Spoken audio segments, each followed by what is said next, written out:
Murder, લૂંટ, ધાડ તેમજ વાહન ચોરીના ગુનાઓમાં સંડોવાયેલી આંતરરાજ્ય ગેંગના 5 ઇસમોને સુરત પોલીસ દ્વારા પકડવામાં આવ્યા છે. આરોપીઓ આંગડિયા પેઢીના વાહનને રોકી લૂંટની ઘટનાને અંજામ આપે તે પહેલા સુરત ક્રાઇમ બ્રાન્ચ દ્વારા બાતમીને આધારે આરોપીઓની ધરપકડ કરવામાં આવી છે. પાંચેય આરોપી પાસેથી લોડેડ પિસ્તોલ, મરચાની ભૂકી, છરા તેમજ એક ચોરીની મોટરસાઇકલ સહિતનો મુદ્દામાલ જપ્ત કરવામાં આવ્યો છે. લૂંટની ઘટના માટે તેઓ લોડેડ પિસ્તોલ, છરા તેમજ મરચાની ભૂકી પોતાની સાથે રાખતા હતા.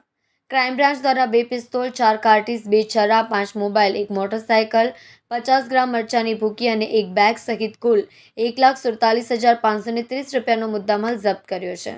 આરોપીઓની એમો એવી હતી કે તેઓ લૂંટનું કાવતરું રચે પહેલા મોટરસાઇકલ ચોરી કરતા હતા અને ત્યારબાદ મોટરસાઇકલ પર ઘટના સ્થળની રેકી કરતા હતા અને આરોપી મોટાભાગે આંગડિયા પેઢીને ટાર્ગેટ કરતા હતા.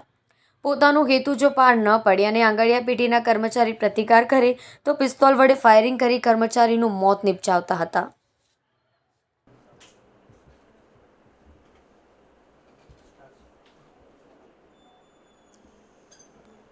સુરત શહેર ઔદ્યોગિક અને વેપારિક રીતે એક ધમધમતું શહેર છે. ડાયમંડ અને ટેક્સટાઇલ અહીંના મુખ્ય ઉદ્યોગો છે. બિઝનેસની પ્રવૃત્તિઓ આ બે ક્ષેત્રમાં વધારે થાય છે, જેના લીધે ગુજરાતના અને ગુજરાત બહારના પણ કેટલાક ગુનાહિત તત્વોની નજર સુરત ઉપર હોય છે. સુરત શહેર પોલીસ ક્રાઇમ બ્રાન્ચના એડિશનલ સીપી, બંને ડીસીપી શ્રીમતી રૂપલ સોલંકી, શ્રી ભાવેશ રોજિયા અને તમામ ટીમે દિવાળીની આજુબાજુ ખાસ કરીને બહુ કાળજીપૂર્વક કામગીરી કરી હતી, જેના લીધે દિવાળી પહેલાં કોઈ ગંભીર બનતા અટકાવી શક્યા હતા.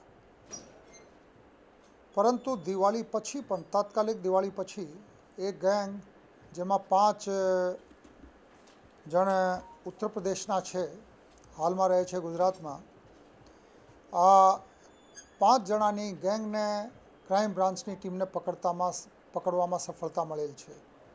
આ લોકો પિસ્ટલ, જે લોડેડ પિસ્ટલ છે, છરા અને મરચાની ભૂકી સાથે આંગડિયા પેઢીની લૂંટ કરવાના ઈરાદે ભેગા થયા હતા અને આ લોકોને આ તમામ સરસંજામ સાથે પકડવામાં પોલીસને સફળતા મળેલ છે.